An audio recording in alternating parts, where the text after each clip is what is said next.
За сайн байцгаана уу? Намайг Тэмүүлэн гэдэг. Төмбөцмгийн их сургуулийн логистик менежментийн 1-р курс суралцдаг. За би Тэнгэрийн шууд гэх номыг авсан байгаа.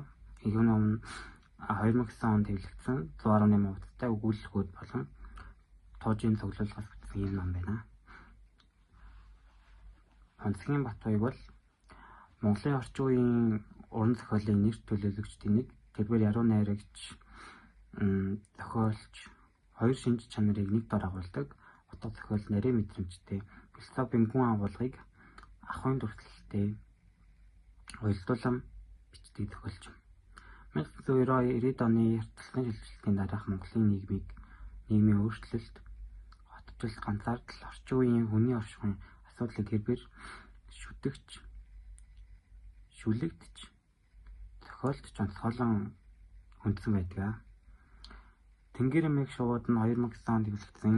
Энэ үе бол Монголын уран зохиол шинэ эрэл хайгуулын уран бүтээлчдийн дотоод ертөнд хүний сэтгэлийн нарийн хөдөлгөөнийг хэл төрслөлийн шинэ аргаар илэрхийлэхийг эрмэлзэж байсан үе юм. Ном нь нийт 118 хуудас бөгөөд хэд хэдэн өгүүлэлт болон тууж агуулсан төвөр бүтээл юм аа. За Тэнгэрийн шууд гэдэг гарчиг нь гүн билэгдэл татга агуулдаг. Монголын уламжлалт сэтгэлгээнд тэнгэр гэдэг нь зөвхөн газар зүйн ойлголт биш. Энэ бол мөнхийн эрх чөлөөний оршихуйн хязгааргүй болохыг илэрхийлдэг бэлтгэл.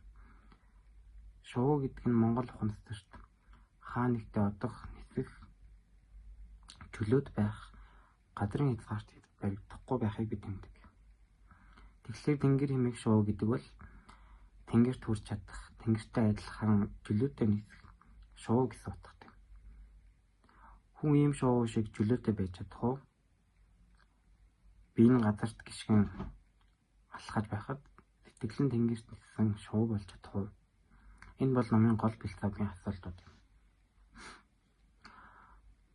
Монголын бөөгийн уламжлалт шувуу нь онгон болж дэлхий ба тэнгэрийг холбодог илж гэж үздэг. Тэгэхээр зохиолын бааtruуд нь газрын амьдралд ба тэнгэрийн мөрөөдлийн хооронд бодит ба зүүдний хооронд хайж явсан гэр орон ба хайж буй эрх чөлөөний хооронд тэнцвэрийг хайгч хүмүүс юм. Номын бүтэц ба гол өгүүлэлт гэх юм бол номд туужийн чанарын урт зохиол болон богинохон өгүүлэлтүүд хамтдаа байрлах бөгөөд тус бүр өөр гэрэл өөр өнгө аясаар Монголын нийгэм хувь хүний дотоод амьдралыг гэрэлтүүлдэг. Номын гол дамсан сэдэв бол нүүдэл зөвхөн газар зүйн нүүдэл биш, харин сэтгэлийн нүүдэл. Монгол хүн тал нутгийн нэг зэгээс нөгөөд нүүдэлтлэн амьдарч исэн туршлагатай. Гэтэл орчин үеийн хот суурин байдал хүний газар зүйн хувьд нэг дор суулгаж орхидог. Биеийг нь суулгасан ч сэтгэлийг хайхрамжгүй ийгдэх нүүдэл зогсохгүй. Батбаягийн бааtruуд ихэнхдээ хотын байранд амьдардаг, ажилдаа харихынд эсвэл бодол санаандаа нүүдлэн явж байгаа хүмүүс. Тэд бэлэн хариулт мэддэггүй, харин эрэл хайгуул хийдэг.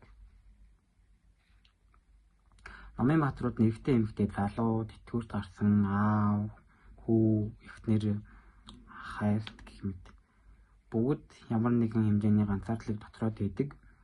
Энэ нь хотын орчин, орон сууцны хан завгүй байдал, алдарсан харилцаа холбоо бүгд хүнийг хэрхэн ганцаардуулдгийг зохиолч гайхалтай нарийн ажиглалтаар харуулдаг. За жишээлбэл аав нь хүүдээ илгэхийг хүсэж байгаа үгийг яриагүй, хүүхдэд нь аавыгаа ойлгохыг хүсэж байгаа ч ойлгоогүй. Хоорондоо үг гэлж байна, харин нэг нэгээ сонсохгүй байгаа мөчүүдийг Батбаяг маш гүн дүрсэлдэг. 1990-ийн ардчилсан явсгалын дараах Монголын нийгэм орчин үеийн нийтлэг бэмтгэлийн нюансыг зохиолч тойр буюу шууд басаар бүрсгэлдэг. Баатруудын амьдралд дунд зах зээлийн харгас байдал, хуучин нийтлийн нутгаа орхин хот руу нүүсэн хүмүүсийн зүрхэнд хүлцсэн гомдол, за шинэ амьдрал гэсэн мөрөөдлийн хийрхэл, эдгээр бүгд дал давхраг мэт уран бичлэгийн доор тунадасалдаг.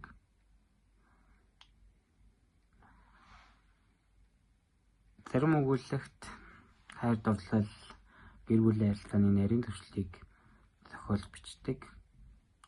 Монголын уран зохиолд хайрын сэдвийг бичих дунд зэргийн жишээ байдаг юм. Бат уяг тэр жишгийг баримтлахгүй